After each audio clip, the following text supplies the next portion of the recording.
ಪುರಾಣ ಪ್ರಸಿದ್ಧ ಆಂಜನೇಯ ಸ್ವಾಮಿ ದೇವಸ್ಥಾನದಲ್ಲಿ ದ್ವಾದಶಿ ಪ್ರಯುಕ್ತ ಇವತ್ತು ಏನು ವಿಶೇಷ ಪೂಜಾ ಕಾರ್ಯಕ್ರಮಗಳು ಮತ್ತು ಅಲಂಕಾರಗಳನ್ನು ಇಟ್ಕೊಂಡಿದ್ದಾರೋ ಅದಕ್ಕೆ ಈ ದೇವಸ್ಥಾನದ ಕಮಿಟಿ ಅಧ್ಯಕ್ಷರು ಮತ್ತು ಮುತುವರ್ಜಿ ವಹಿಸಿ ಕೆಲಸ ಮಾಡ್ತಕ್ಕಂಥ ಸುಹಾಸ್ ಅವರಾಗಿರ್ಬೋದು. ಎಲ್ರಿಗೂ ತುಂಬ ಧನ್ಯವಾದಗಳು. ಎಲ್ಲ ಭಕ್ತಾದಿಗಳಿಗೂ ತುಂಬ ಅಚ್ಚುಕಟ್ಟಾಗಿ ಹೂವಿನ ಅಲಂಕಾರ ಮಾಡಿದ್ದಾರೆ. ನಾವು ಕಂಡು ನೋಡೋಕ್ಕೆ ಆಗೋದಿಲ್ಲ, ಅಷ್ಟೊಂದು ಸುಂದರವಾಗಿದೆ. ತಿರುಪತಿಯಲ್ಲಿ ಇರ್ತಕ್ಕಂಥ ಭಾವ ಬರುತ್ತೆ ನಮಗೆ ಈ ಆಂಜನೇಯ ಸ್ವಾಮಿ ದೇವಸ್ಥಾನದ ಒಳಗಡೆ ಬಂದು ದೇವ್ರ ದರ್ಶನ ಮಾಡ್ಕೊಂಡು ಬಂದರೆ.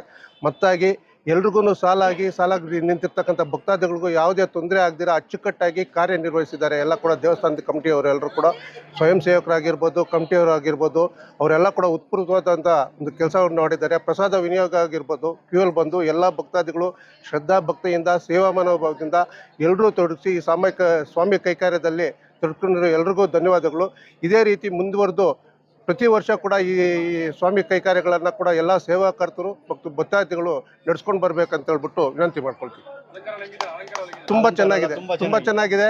ನಾವು ತಿರುಪತಿಗೆ ಹೋಗಿ ಬಂದಂಥ ಭಾಸ ಆಗುತ್ತೆ. ನಾವು ಏನಾದರೂ ಆಂಜನೇಯ ಸ್ವಾಮಿ ದೇವಸ್ಥಾನದ ಒಳಗಡೆ ಹೋಗಿ ಬಂದರೆ ವಿಶೇಷವಾದ ಹೂವಿನ ಅಲಂಕಾರ ಮತ್ತು ತೀರ್ಥ ಮತ್ತು ಪ್ರಸಾದಗಳಿರ್ಬೋದು ಮತ್ತು ಭಕ್ತಾದಿಗಳನ್ನು ನಡೆಸ್ಕೊಳ್ಳೋ ರೀತಿ ಇರ್ಬೋದು, ಎಲ್ಲ ಕೂಡ ತುಂಬ ಅಚ್ಚುಕಟ್ಟಾಗಿ ನಿರ್ವಹಿಸಿದ್ದಾರೆ. ಎಲ್ಲರೂ ಕೂಡ ತುಂಬ ಧನ್ಯವಾದಗಳು.